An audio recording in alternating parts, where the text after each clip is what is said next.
না দেওয়া এবং তার পরবর্তীতে যে হ্যাঁ কার দিকে ধরে গেছে আমি জানি সেটা প্রশাসন হয়তো ধরে নিয়ে গেছে, কিন্তু সবাই এখানে আসতে পারে এবং এবং সরকারি উচিত নিরাপত্তা দেয়া। আপনারা গণমাধ্যমরা আসবেন, ছাত্র সমাজ আসবে, সবাই আসবে, সবার যে যেভাবেই হোক ক্ষোভ প্রকাশ করুক বা ঘৃণা তো আসলে ওই জায়গাতে এসে প্রকাশ করতে হবে, নট নেসেসারি, অনেকভাবে প্রকাশ করা যায়। কিন্তু আমার কাছে মনে হচ্ছে জিনিসটা একটু হ্যাফাজেড হয়ে যাচ্ছে, আর একটু একটু স্বচ্ছভাবেই গভর্নমেন্টের মানে সেটা আইন শৃঙ্খলা বলেন এবং স্ট্রংলি আসলে হ্যান্ডেল করাটা খুব প্রয়োজন, নাহলে আসলে জনগণ একটু দ্বিধান্বিত হয়ে যাচ্ছে।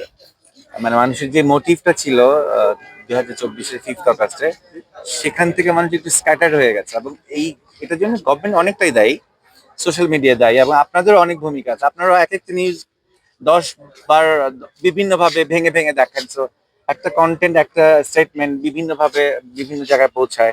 সো মূল স্টেটমেন্টটা অনেকভাবেই আসলে প্রপার, আমি ইভেন আমার কথাটা যদি আপনি 10 ভাবে কেটে ছেড়ে প্রচার করেন, সো এটা আসলে আপনাদের দায়িত্ব এবং এই দায়ভার আপনাদেরকেও দিতে হবে।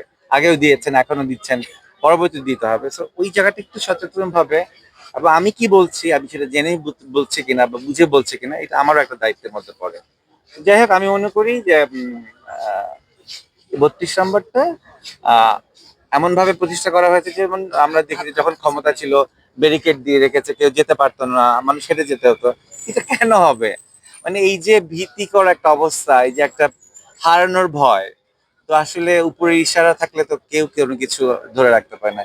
যেটা আমরা দেখেছি জনগণরা যখন সোচ্চার হয়, তো সবকিছুরই পতন হয়। সো ঘৃণাই বলেন আর জনসমুদ্র বলেন, মানুষ যখন রেগে যায়, মানুষ যখন তার রাইটস নিয়ে কথা বলে, তখন এই যে আমি আপনার সাথে একজন কথা বলছিলাম, এখন গণমাধ্যম সব ঘিরে ধরেছে, তো ওরকমই জোয়ারটা এভাবেই আসে। সো আমার মনে হয় না যে জনগণ চুপ করে আছে, আসলে ধৈর্য দেখাচ্ছে যে ইন্টারিম গভর্নমেন্টের কাছে একজন এক্সপেকটেশন ছিল যা কিছু হবে না কেন, আমার বিশ্বাস যে কোনো বাজে সিচুয়েশন হলে পুরো বাংলাদেশের জনগণ, সত্যিকারে বাংলাদেশি যারা, বাংলাদেশকে যারা মানে এমন যে আছে যে আমি মনে প্রাণে বাঙালি না কিন্তু ভান করছি বাঙালি বা বাংলাদেশি, সেরকম না।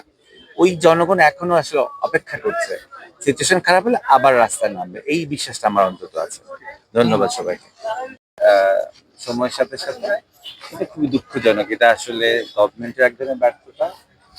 আপনারা যদি বলেন যে নতুন বাংলাদেশ বিনির্মাণের যেই প্রচেষ্টা, সেটা আসলে আহ, মানে সফলতার দিকে যাচ্ছে না, নাহলে এরকম ঘোষণা ওরা দিতে পারে না।